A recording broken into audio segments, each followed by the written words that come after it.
Welcome back, and I'm delighted to say a special welcome to John Prabhudoss. He is one of our colleagues working on a very important topic that gets, unfortunately, unbelievably little attention given the magnitude of what is happening. And I'm talking about the persecution of Christians around the world, including in his native India. John is the chairman of the Federation of Indian American Christian Organizations here in the United States. He's a what I call a foreign-born American patriot.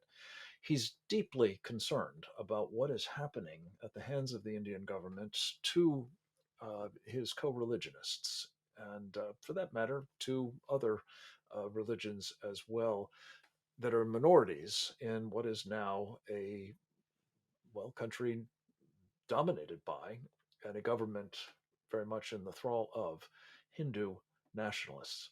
John, it's good to have you. Welcome to Securing America. Thank you, Frank. Thank you for inviting me.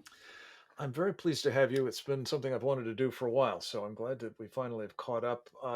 We have been talking for some time now about the magnitude of the persecution of Christians that is taking place in India. Give us a sense of that, if you would. It's a huge country, obviously. How many Christians are there in India, and what has been their plight of late? Yeah, great question, Frank. Most people in America think of India as a land of enchantment, land of Hindus and fakirs. Um, but it's not the case. India is not a single, like a nation state, like an ethnic, like when you look at Korea or Japan. It's not that. India is a multitude. What the framers of the founders of India said, it was the union of Indian states. Mhm. You have more than 2 dozen different states with 900 plus languages, Mm. cultures, you name any religious faith, it's there. As a matter of fact, Christian faith has been in India for 2,000 years. Wow. Apostle Thomas brought the faith to India. In fact, he was killed in my city where I was raised, Chennai. And then his remains were transported to Edessa only in the third century. Mm. Now, given that background, you should you have a Christian faith that was present in India before there was a church in Rome, or and they were associated with Damascus for a very long time. Still, the Orthodox Church in India is Mm. still associated with Damascus. India is one of the countries in the world where the Christian faith has been in existence for the last 2,000 plus years without break Mm. in the history. Um, And so, with what is the that, size of the population of we have Christians about there? 100 million people who, You more do. than 100 million people who follow the faith in one form or the other. They may not call themselves Christians in the official records. If you go by the official records, it's about 28, 30 million. Mm. A Um, very sizable number, even if it's the smaller one. But that's right. what is being done to them by the Hindu nationalists at the moment? Give us a sense of it. Well, the Hindu nationalists unfortunately view Christian faith and Islam, if you will, both as Abrahamic faiths from coming from outside of the land of India. For them, India is the holy land. But when you come to when you talk to the Christians, they see Jerusalem or Israel as the birthplace of that faith. That is very offensive for them. So they try to say that you are a foreign religion, Mhm. not Indian.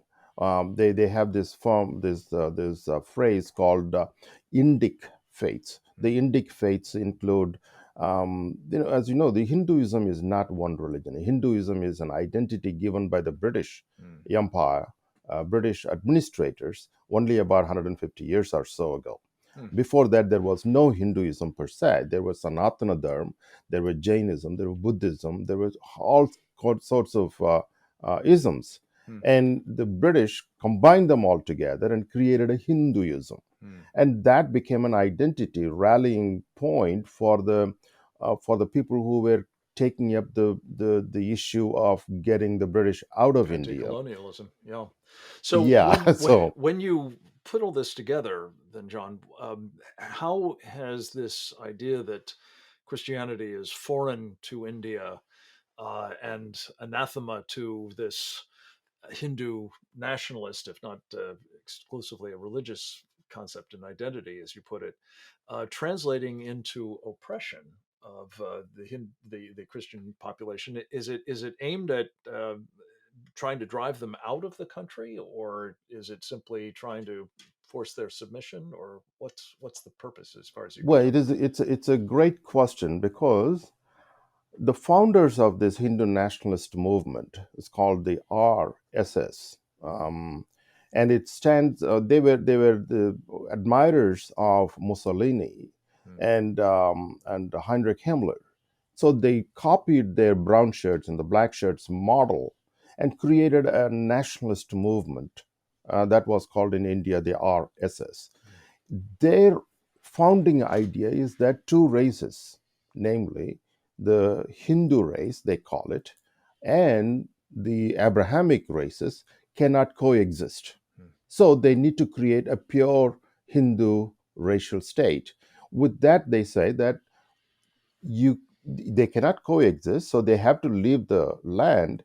But if they want to live in that geographical area, which we call the Union of India today, they should submit themselves to the Hindu authority, Hmm. and that they should not even claim citizenship.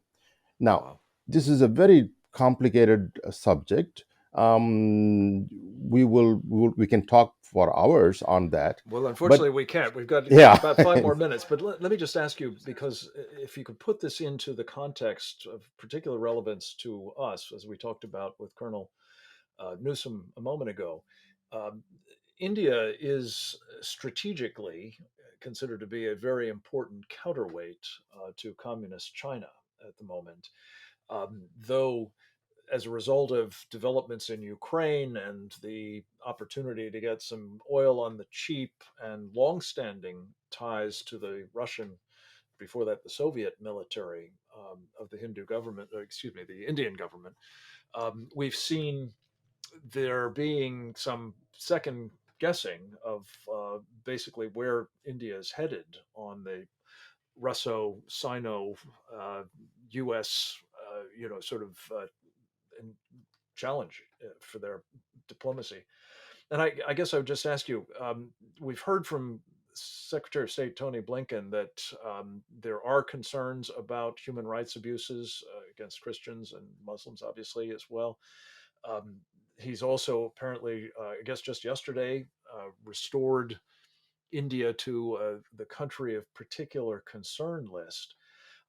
Sort of net this out for us, John, if you would, as to both where you think um, India is headed and our relationship with it.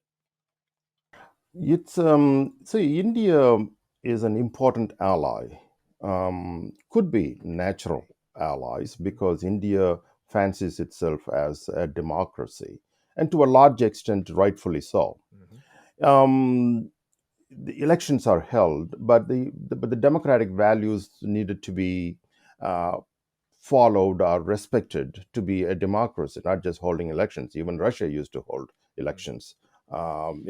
China also holds elections. But in the geopolitics, if you look at it, the U.S. has now put together the organization called the Quad, Mm-hmm. with Singapore, Australia, Japan, and India together to challenge China's expansionist policies in Indochina.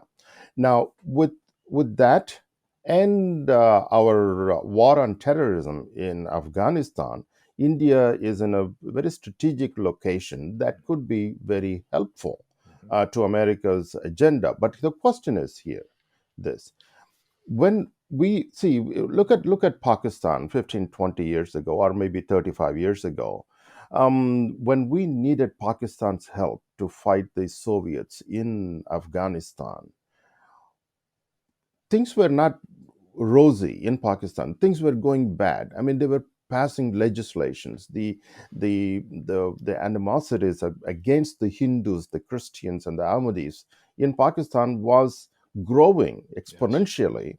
But America chose to turn a blind eye, if you Right. will, Look the other because way. their argument is that, look, we are not in Pakistan to police them. They have a judiciary, they have a government, they will deal with it. We are there because of America's interest. Now, we are making the same argument today, Mhm. saying that what happens internally to India is not our problem. India has a judiciary, a police system, a government, a democracy. They will deal with it. We need India, so we need to overlook all those problems to have a relationship with that country to bring them together in the fold. My question is 15, 20 years from now, are we going to be in the same place that we see ourselves with Mhm. Pakistan? Vis-a-vis